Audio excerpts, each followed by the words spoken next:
Ako, Chan! Talaga, kilig na kilig ako. Akala ko talaga maihi na ako eh.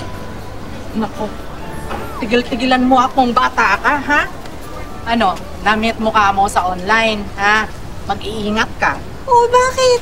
Mas okay naman siya kaysa yung mga nanliligaw sa akin tsaka yung mga nakarelasyon ko dati dito, di ba? Ay nako, sinasabi ko talaga sa yung bata ka. Huwag mong hanapin sa ibang lalaki ang hindi mo nakuhang pagmamahal sa ama mo na manluloko at iniwan ang nanay mo. Sakit mo naman magsalita. Ay nako, masakit na kung masakit. Hello, Mother! Need Ah. ko ng 7 kilong liempo bukas at 7 kilong pork chop at 7 kilong netong manok. Magbayad ka muna ng utang mo sa akin, ha? 10 mil pa yung utang mo sa akin. Ay, teka lang, Mother Deli. Ano sinasabi mong hindi pa ako bayad? Ah, hindi ba? Talaga naman, yung huli mong kinuha sa akin, hindi mo pa nabayaran. Di ba? Ito pa, Ayan, yung panisa.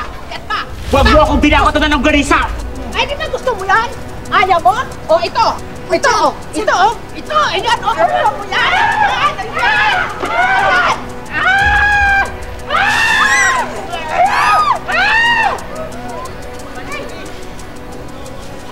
Binigay ko na yung pera kay Gina nung isang araw pa. Kasabay ko ng payo si Mengay, kaya tigilan mo na ang pagpapasakin ng karne.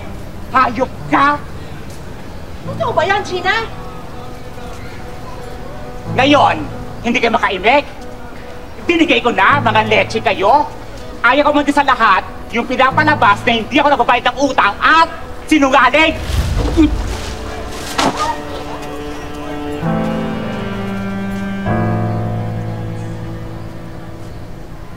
Ano ka ba naman, Gina?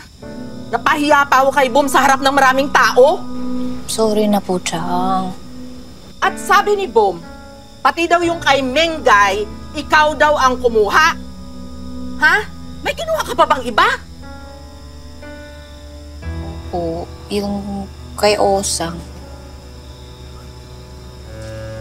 Tsaka yung kay Lala. Tsaka yung kay Darling. Diyos ko naman! Gina, nasaan na yung pera? Oh! Nabibi ka na dyan! Hindi ka na makapagsalita! Ano? Kasi, Chang, yung pera,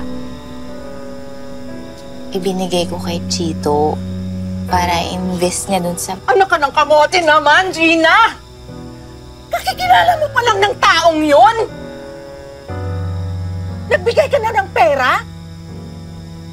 Baka mamaya banky business yon. Tapos ano? Wala na!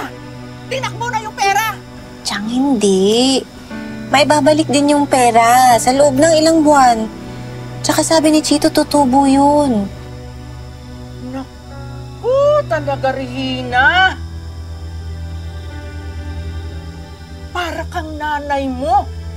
Nagtatanga pagdating sa lalaki. Chang. Chang. Huwag ka na magalit. Investment naman yun, Chang, eh.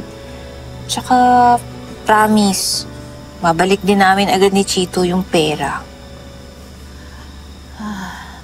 Mahal. Hello, mahal! Oh, bakit parang malungkot ang mahal ko? Ha? Ano ba pwede ko gawin para mapalitan ko ng ngiti ang kalungkutan mo? Ito kasing si Chang, pinagalitan ako eh. Kasi hindi siya masyadong tiwala dun sa pagbigay ko ng pera para sa investment. Ah, ganun ba? Pasensya na, mahal. Ako pa pala dahilan kung bakit ka napagalitan. Hindi naman sa ganun. Nako, huwag ka mag-alala.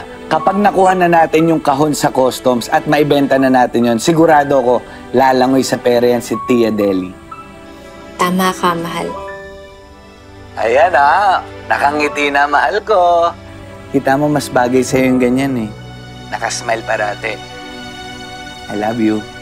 I love you.